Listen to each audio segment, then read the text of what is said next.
Džihan se sukobljava sa Melihom, ali obezbeđenje restorana dolazi i razdvaja ih. Ubrzo nakon toga, Hančer stiže poziv iz policijske stanice. Ona dobija informaciju da je njen muž Melih priveden zbog tuče. Hančer odlazi u stanicu, a tamo vidimo Džihana i Meliha kako sede jedan preko puta drugog pred komandirom. Oni ne prestaju svoju svađu, ali komesar ih izvodi u hodnik da sačekaju kako bi dali izjave. Hančer ugleda Džihana i Meliha ispred sebe i polako slaže kockice. Ona pita Džihana da li je on taj donator koji je hteo da večera sa njom nasamo, a on odgovara samo da su oboje slepi od ljubavi.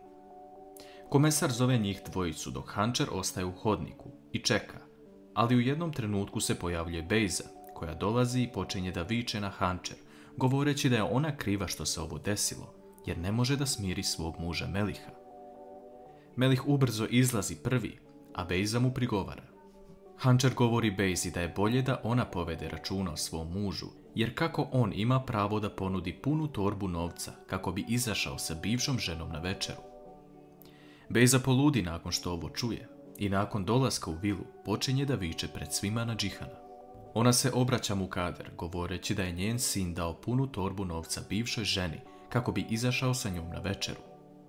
Mukader govori Džihanu zašto još uvijek ima posla sa tom ženom i zašto ne digne zid ispred njihovog dvorišta, samo kako ih ne bi gledali. Nešto kasnije, dok Hančer i Melih pričaju o tome šta se desilo i kako je Hančer žao što se Melih upetlja u ovu stvar, odjednom Bejza baca kamen na prozor i razbija ga. Ona zove Hančer da izađe napolje, ali Džihan sve to čuje i odlazi kako bi smirio Bejzu. Melih izlazi napolje govoreći Džihanu da smiri svoju ženu, a Džihan uzima Bejzu, kreće nazad u vilu sa njom i govori Melihu da i on uđe u kuću. Fadime prilazi Melihu i govori mu da ako ima i malo ljubavi prema svojoj majci, spakuje svoje stvari i sutra se odseli odavde sa svojom ženom. Hančer sve to čuje. Džihan odvodi Bejzu u bebinu sobu i govori joj da provede večeras noć sa svojim sinom, a da sutra ide kod svog oca. Sutradan ujutru, Melih pita Hančer da mu pomogne kako bi postavili jedan veliki natpis ispod prozora gdje piše da se ova kuća daje kao donacija fondaciji. Svi ukućani vile su pozitivno šokirani nakon što ovo vide i shvataju da je Džihanov plan zaista uspeo. Džihan još uvijek nije previše srećan što ovo vidi. On je na oprezu, ali njegov plan ide baš kako treba. Nakon toga, Džihan se seti da je prebacio fajl na svoj e-mail sa Jasemininog laptopa i on odlučuje da ga otvori. U tom dokumentu piše da je jedna pacijentkinja uradila test na trudnoću, ali da se ispostavilo da je ona neplodna. Džihan mora pronaći o kome se radi jer je test anoniman i poslat je na dan kada je Jasemin izgubila svoj život. Da li je i ovo jedan korak ka istini? Engin zove Hančer da dođu na večeru, a to bi svima bilo od velike koristi nakon ovih teških dana. Sila sprema večeru i sve izgleda prelepo. Engin je oduševljen sa svim što Sila radi u njegovoj kući, ali u jednom trenutku ona izlazi pred njega sređena, da blista od lepote, a Enginu zastaje pogled na njoj. Bejza se u međuvremenu seli iz vile. Mukader joj govori da je bez razloga poslata iz ove vile, jer je sada mogla sa šoljom kafe u ruci da gleda kako se Hančer seli iz svoje kuće. Gulsum će prenositi sve Bejzi dok ona nije tu, ali vidjet ćemo šta će se desiti u narednom periodu. Dolazi vreme večere. Hančer, Melih, Engin i Sila provode bezbrižne trenutke zajedno.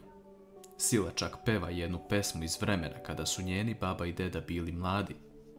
U tom trenutku neko zvoni na vrata i prekida ovaj lep trenutak. Engin otvara vrata i dovodi jednog nenajavljenog gosta, a to je Džihan.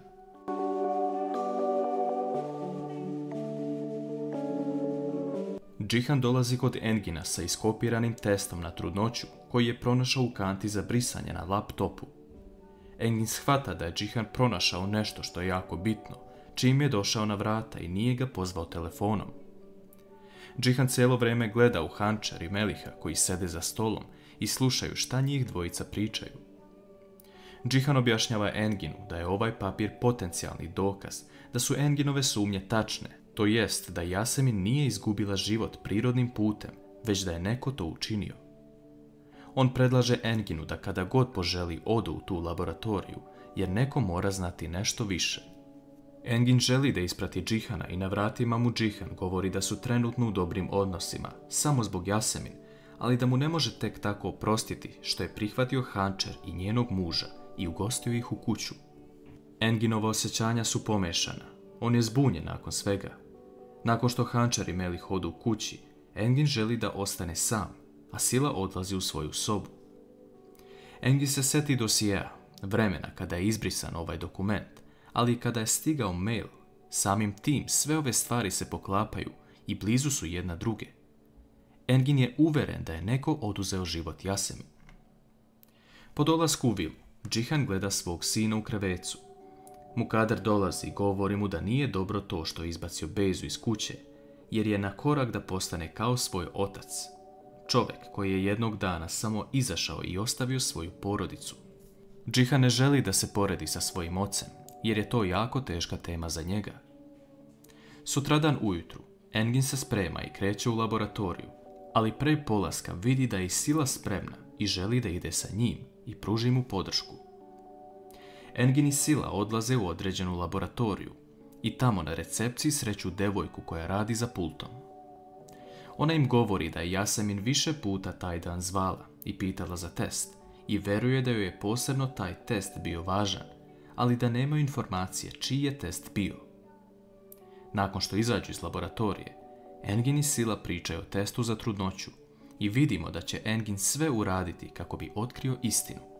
Nakon toga, Engin dolazi u Džihanovu kancelariju i govori mu da je rano ujutro otišao sa Silom u laboratoriju. Džihan se prvo iznenadi nakon što to čuje, jer ga Engin uopšte nije pozvao da prisustvuje tome. Engin govori da je pronašao nešto jako čudno. Vreme slanja i brisanja dokumenta se poklapaju sa nalazom Yaseminine obdukcije. Sve je tako povezano da neko stoji iza gubitka njenog života.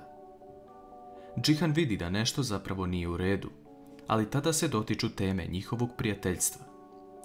Engin ne želi da izgubi svog najboljeg prijatelja Džihana, a Džihan mu govori da je jedini način za to da ne prima u kuću više njegove neprijatelje, a to su Hančer i Melih. Engin tada govori Džihanu jednu stvar koja će Džihana ostaviti u još većem razmišljanju. On navodi to da Hančerin i Melihov brak nije kao brak, već više kao prijateljstvo i da se čuvaju od nečega.